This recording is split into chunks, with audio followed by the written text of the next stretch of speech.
Introduce yourself, sir. My name is Honorable Ibrahim Baba. I represent Katagun Federal Constituency. I'm from Bauchi State. Okay, sir. The president of Nigeria, President Muhammad Buhari, presented a budget of 7.3 trillion to the National Assembly last December. What is your assessment of that figure, termed budget of growth? Well, as you rightly said, the president said it's a budget of growth, and we believe in it. Because in the 2016 budget, like in my constituency, there are various projects which are going to affect the life of our people positively, which were in 2016 budget, and in which hopefully we are hoping that they are going to be recaptured in 2017 for the projects to be completed.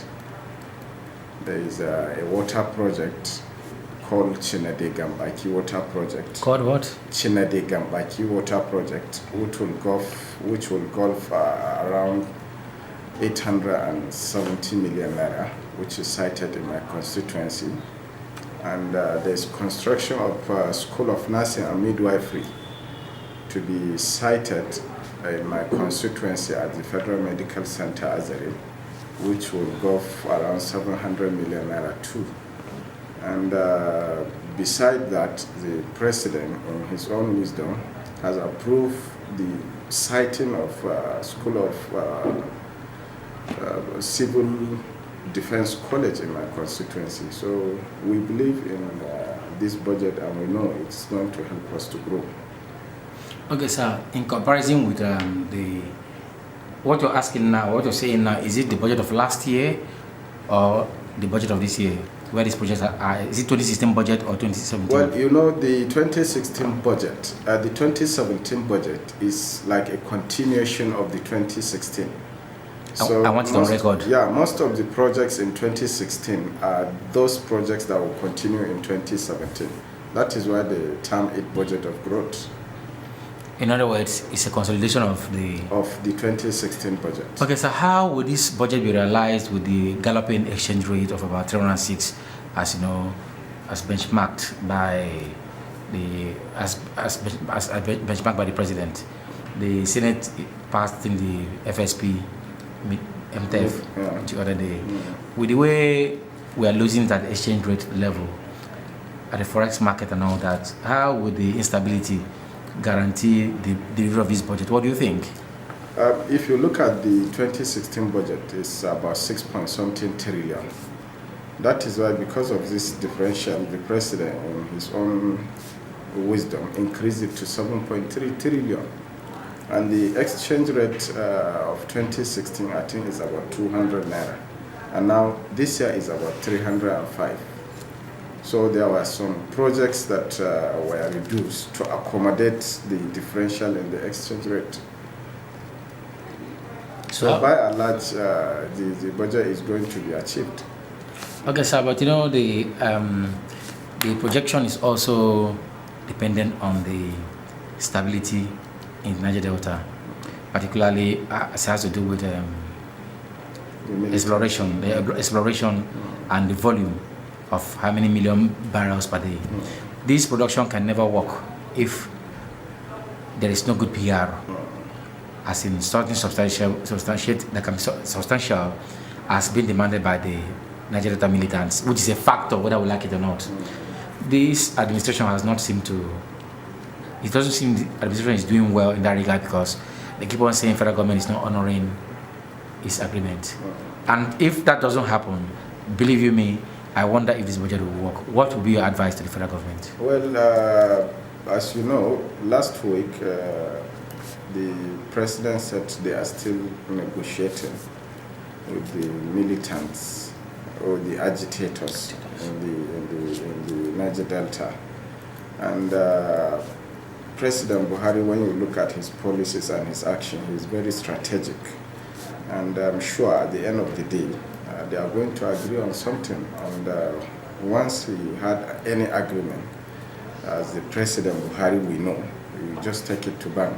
He's going to abide by it. Okay, sir. Let's look at the recession. How is your constituency dealing with recession? Well, the recession is global. It's not only affecting Nigeria or Africa. And our people are mostly agrarian. The recession is affecting mostly the city dwellers, not even the people that are staying in the rural areas, because they don't buy foods, they grow their foods. So what we are seeing in the cities is not the same as what we are seeing when we go home. Of course, there are some problems here and there, especially when the governors were not paying salaries. But now that they are getting money paying salaries, the problems are coming down seriously. Sir, you've just given us another topic now.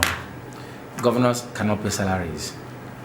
We're running a federal system and governors just come to Abuja to collect paycheck. They're not doing anything, just to come and any kind of person on the street can pay salaries. If they give you, just mark the salaries. Is that what governance is all about? What should states be doing to generate funds to take care of themselves rather than waiting for the same monoproduct oil? You see, that is why if we are very serious, we concentrate more on agriculture, develop our agriculture. Now look at the two most serious governors in Nigeria, the Kebbi State and the Lagos State government. The Lagos State doesn't have land to cultivate rice, but they have partnered with the Kebbi State and they are doing well. And now we are saving billions of dollars this year in respect of forex going out to buy rice, even for Lagos and Kebbi State. And by the time we concentrate on agriculture, these things will change. And that is the advice the president had been giving to the state governors. Instead of you to rely on Abuja to give you money to pay salary, to even give you bailout to pay salary. And most of them even collected the money, they do not pay the salaries. And yesterday I was watching the Federal Executive Council, or the federal government have constituted consultants to audit the state bailout funds. So meaning that there is a problem. So we will have to look at the way states are being run, honestly. The state assembly members, they have to sit up, to be doing their own job. And they should know that they were elected by the people to oversight the state governors. So you have been giving us different topics to look at. The state legislators are so weak and incapacitated, unlike the kind of freedom and capacity a member can stand here on the floor and talk to the president and he goes and nothing happens.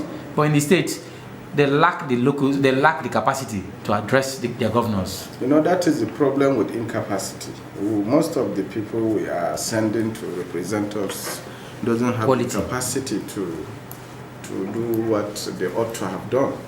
And that is the problem we are having in most of the state house assemblies, because most of them were handpicked by the governors or political godfathers. And that is the difference. In the last assembly, there was a constitutional amendment to even give them financial autonomy, but they rejected it and they approved the one for the National Assembly, even for themselves. So they have a problem because they are being teleguided by the governors. That will be it. It will be for another day, sir. Okay. Thank you so very much. Thank you.